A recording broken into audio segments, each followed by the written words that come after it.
Hi, Sarah here from BudgetSavvyDiva. So I have the Wreck-It Ralph movie review for you guys today. I saw a screening a couple nights ago and I've been really excited to share what I thought about the film.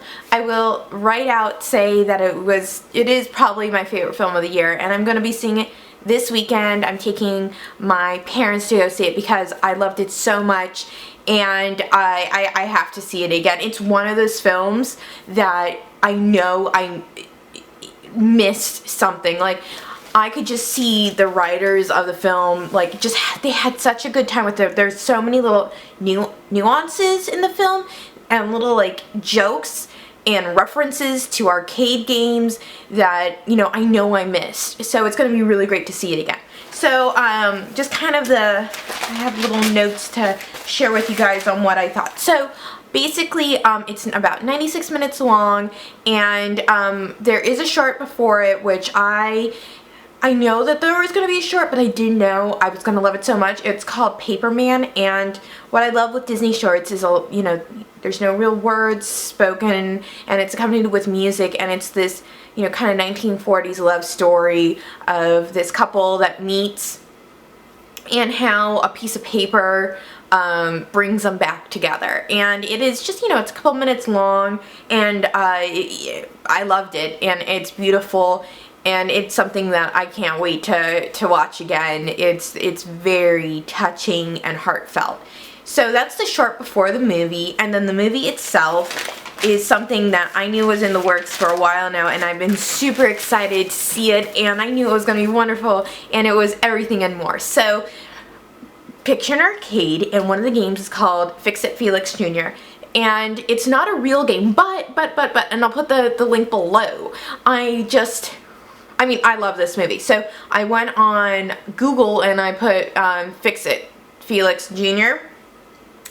and I'll pop the Disney website, and I'll put a link below, and you can go directly. They have the game. They have a game, Fix-It Felix Jr., that you can play on your computer, and I'm really bad at it, but you can, like, totally, like, the space bar and be Fix-It Felix, and you're fixing all the windows, and I did pass through level 1, so I did get the medal, and it was really a lot of fun. So I'll put the link below to that game so you guys can enjoy it too. The movie's about 96 minutes long, and the screening that I was at, there were kids ranging from, I think, like 18 months to, you know, teenagers, and I have to say it was one of the films that I've ever been in a movie theater with, like, just caught everybody's attention. It really speaks on every level. I feel like it is as good as I thought Toy Story was, and I thought that was amazing. So just think of it like on that level. There's no, like, death in it, so I think it's appropriate for kids, you know, as young as 4 or 5. I think you're not going to have a problem with them being scared or being bored. As simple as that. So you have Wreck-It Ralph, and he is the villain in the Fix-It Felix Jr.'s game. So you have an apartment building, and Wreck-It Ralph wrecks it, and then Fix-It Felix Jr. fixes it with his hammer that can fix anything. And, you know, they've been doing it for 30 years, and it's at the 30-year mark that Wreck-It Ralph wants to not so much be not a bad guy, but he wants to have, you know, be accepted, and he's not accepted by his own game, the people in the game. They see him as the nemesis and the person that kind of wrecks their house, so, you know, he's kind of, you know, pushed away to the side.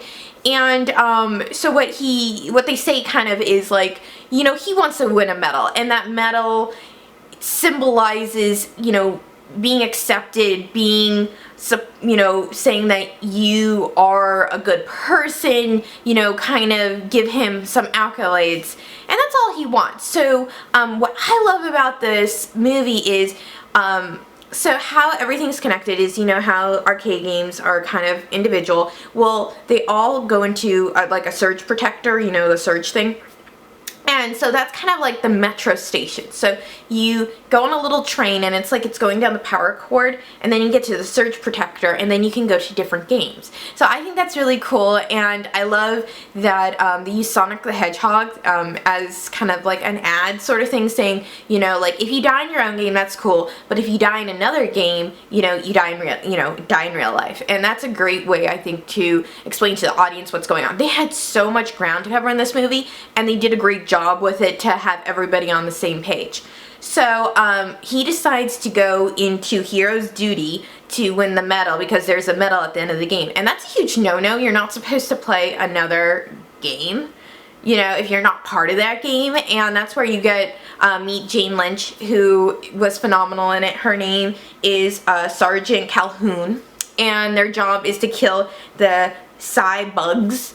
And so I don't want to like ruin it too much, but obviously, you know, Wreck-It Ralph goes into it. He does get the medal, and he leaves the game, but the problem is he takes a cybug accidentally with him, which is really bad because cybugs don't know they're in a game, and they're like a virus. And so by taking it out of the game, there's a huge potential that it could affect all the games, and they all could break down. So what's really important is if your game gets unplugged, then you're pretty much, the people in the game are homeless. And what happens is, because Wreck-It Ralph is gone, nobody can play the game, and so they're put out of order until somebody can come and fix it. But if Wreck-It Ralph isn't there, nobody can fix it.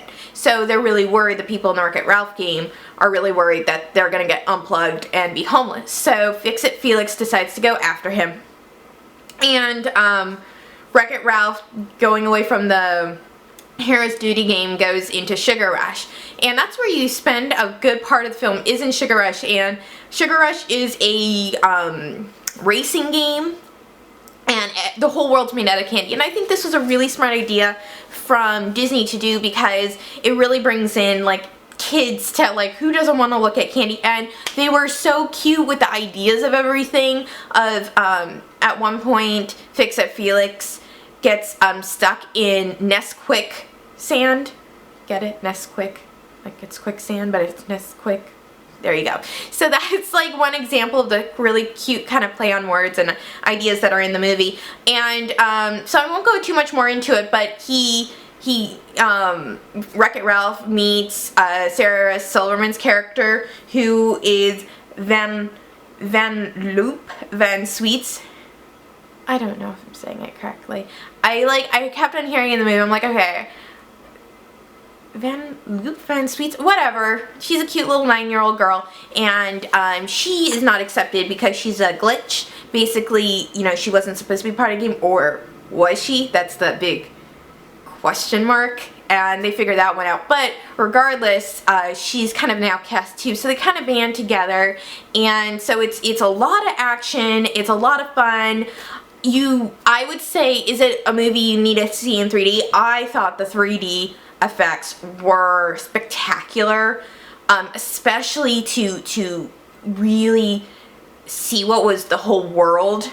I think 3D, if you do have the money to go and see it in 3D, do it. I usually wait, if I want to see a film with my parents, I usually wait until it comes out in DVD or, you know, Blu-ray to rent it on Redbox. But this is something that I think to really see it in its full, get the full experience, it is something that needs to be seen in the theaters, and I can't wait to like see it again, and I'm gonna get it on Blu-ray DVD. I think it's a great film. I thought Paperman in the beginning was phenomenal, so I can't say, like, just go and see it. I mean, I super duper amount of praises, and I can just keep on rambling all day long about how wonderful and awesome it was.